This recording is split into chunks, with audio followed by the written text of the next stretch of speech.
De cette édition de Cameroun Daylight. Il a été annoncé depuis le début de cette émission. Il est présent avec nous. Jean-Didier Noira est avec nous.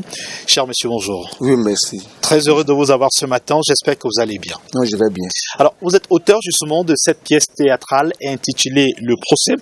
Je rappelle à l'attention de nos nombreux téléspectateurs que vous avez justement servi à la fonction publique, respectivement au ministère de l'Éducation de base, ministère de la Ville, ministère de l'Environnement et de la Protection de la Nature, enfin ministère de l'Éducation de base, où vous avez pris votre retraite avec le grade d'inspecteur principal des affaires sociales. C'était en 2014. Comment se passe la retraite? Commençons par là. La retraite se passe très bien. Quand on aménage la retraite, ça se passe très bien. Je suis cacao-tuteur. Je suis dans une zone de forêt, l'Union précisément. Donc dans l'arrondissement de Boudma, j'ai fait une cacaoyère de 3 hectares. C'est en production. D'accord. Alors, le procès, justement, on peut voir en première de couverture, on se retrouve dans un tribunal et justement, les téléspectateurs peuvent le voir. C'est une pièce théâtrale, justement, qui met en exergue plusieurs personnes. On parle ici d'un douanier, on parle d'un régisseur de prison. Et le thème central, justement, c'est la justice. La justice. Alors, premièrement, commençons. Comment vous percevez la justice dans cette œuvre? Dans cette, je perçois la justice à double volet. Oui, ce n'est pas la justice judiciaire comme actuellement là. J'ai une autre forme de justice où on ne pénalise pas complètement le coupable, si on peut dire ainsi. Ici, c'est une justice sociale. C'est-à-dire, on envoie en mission. C'est-à-dire, on essaye d'élaborer. Ce n'est pas une justice pour automatiquement aller dans les maisons d'arrêt et ainsi de suite. Mais c'est une autre justice sociale.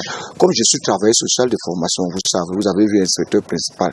Donc je voudrais une autre forme de justice, pas une justice judiciaire où tout est sanctionné. Alors il faut rappeler justement que l'acteur principal, on peut le dire ici, c'est Logui Beng.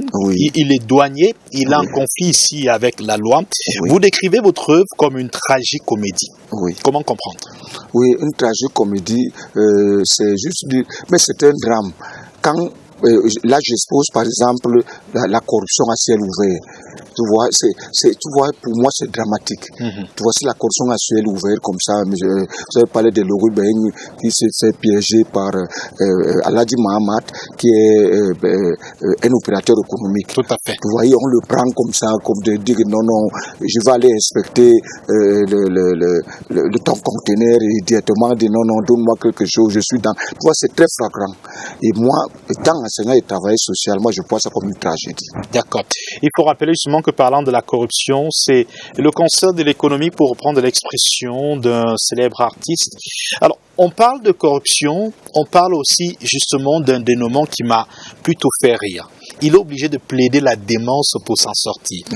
Vraiment, on aimerait comprendre cette issue, cette voie de sortie que vous avez donnée à votre personnage principal. Oui, je vous ai dit ça au premier, je ne voudrais pas que les sanctions soient des sanctions effectivement pénales. Maintenant, lui, il y a un flagrant délit. Vous avez lu, il y a un flagrant délit, et je parle d'un crime, un flagrant délit. Donc, maintenant, pour sortir du flagrant délit, il y a quand même des passerelles. Des passerelles comme j'ai pris la démence. Donc, l'article 78 du Code pénal, normalement, dit que mais quand quelqu'un est à cet état où il ne peut pas avoir tous ses sens, on ne peut pas le pénaliser. Donc, j'ai dévié. Parce que les faits sont réels, les faits qui sont déclarés sont les faits réels qui méritent les condamnations. Mais maintenant, comment je vais m'en sortir? Il faut libérer Aladji Mahamat.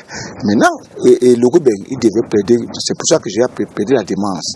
Pour dire qu'il y a d'autres passerelles où on peut résoudre certains problèmes que de pénaliser. Parce que maintenant, quand il y a vous savez, c'est un flagrant délit, il n'y a plus rien pénal, mais il y a quand même des passerelles. Et j'ai évoqué un autre problème là-bas. Vous avez il y a la présomption d'innocence. Oui, la présomption de culpabilité. J'ai remarqué que nous avons en fait la justice africaine, moi je parle pas seulement de camerounaise,